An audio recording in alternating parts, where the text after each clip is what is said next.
नमस्कार मु आपण मानक स्वागत करुच्ची मोर चैनल क्रिएटिव कुकिंग को। आज मु बनी मांडिया केक। मांडिया देहपाई केते हितकारी एक कथा तो समस्ते जानी किंतु खाइबापी किसी लोग मन करती क्या पसंद भी आसेनी। आज एमती प्रणाली बनी जी कि पिलांकठू बड़ जाए समस्त भल लगे। तेबे चलतु डेरी नक देखा तार प्रस्तुति प्रणाली। गोटे गिना सुजी नहीं सही गिनारे मेजरमेंट करी गोटे गिना क्षीर ताको भल भाव मिक्स करी अध घंटा फुलियापाई छाड़ीदबा। मुझे वेनिला फ्लेवर रो कस्टर्ड पाउडर नहीं आपण चाहिए अन्य कौन फ्लेवर रो कस्टर्ड पाउडर भी नहीं पारे। अध ग्लास ठंडा क्षीर रे आम 4 चम्मच कस्टर्ड पाउडर मु गोलैची अध ग्लास क्षीर रे। एतिके आम मेजरमेंट परफेक्ट हम। जदि आपण सुजी मांडिया अधिका परिमाण रे नौचंती से आम कस्टर्ड पाउडर आउ 2 चम्मच बढ़ेले भल हम। यही केक टी इम्पोर्टाट जिनस कौन आपण मैंने जानते। इम्पोर्टाट जिनस है ना मुझे अंडा मैदा तेल चीनी किछि भी ऐड करिनी।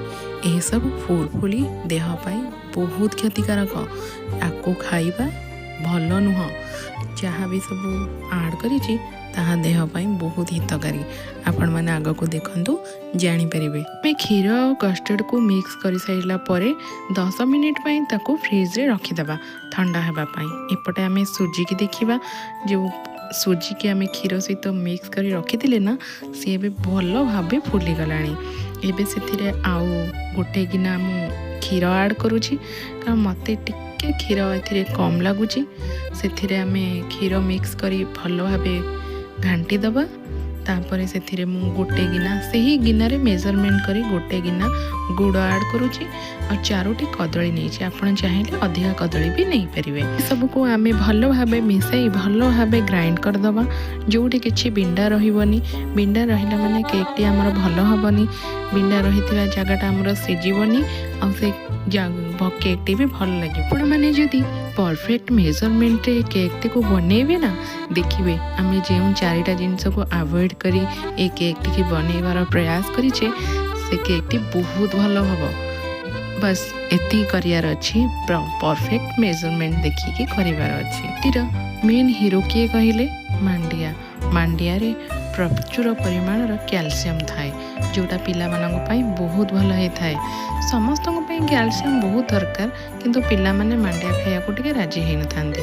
तो यही प्रणाली रे करिकी थरे देखंतु निहाती खाइबे से माने। मु एठी 1.5 गिना मांडिया नेछि भल भाबे मिक्स करि दबा।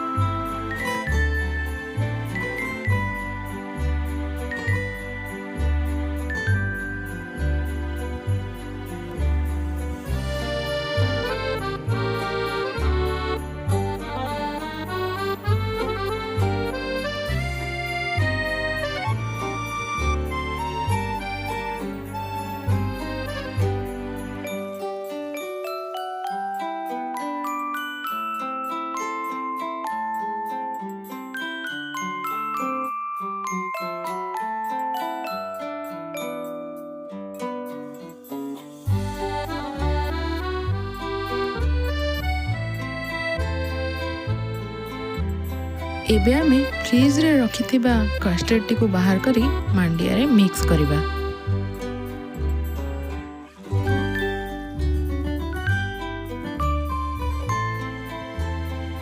मैं भी एथिरे इनो ऐड करिबा आ मु एथिरे नीचे अजंतार बेकिंग पाउडर गोटे चम्मच फुल गोटे चम्मच अजंतार बेकिंग पाउडर पकेबे। बेकिंग पाउडर और इनो पकई सारला परे आमे ताको भलो भाव मिक्स करिबा।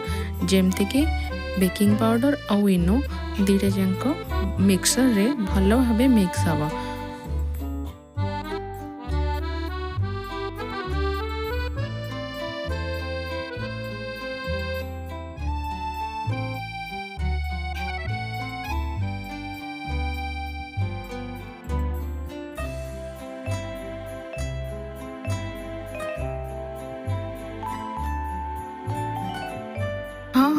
मु आउरे कथा कहया को भूली गली। मुआको बिना ओवन ने बनी थी। केमिति बनी थी देखंतु। प्रथमे आमे कड़ाई की प्रीहीट करदबा। तापर आमे किछि लुण नबा। लुण आमे मेजरमेंट करके न नेले चलिबो गोटे गिना 1.5 गिना लुण आम नहीं पार। लुण टी भल भाव घोड़े दबा।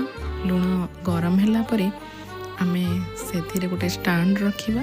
स्टाण्ड रखी आम जो थे ढाल चाहूबे से बैटर टी ढाली आम कड़े भितर रखिपर ताको।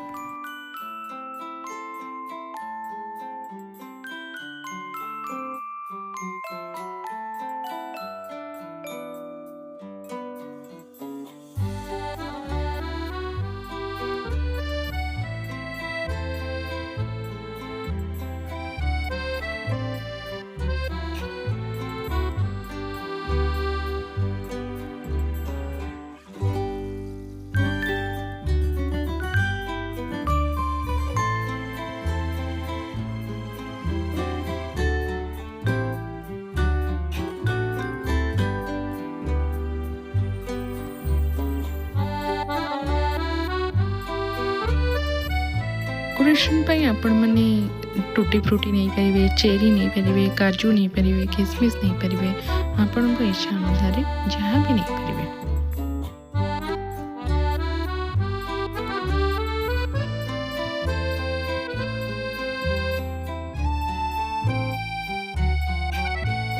केक बैटर टी को दे कड़े रे बसई सारा पर आम ताको पूरा 1 घंटा छाड़ी दबा।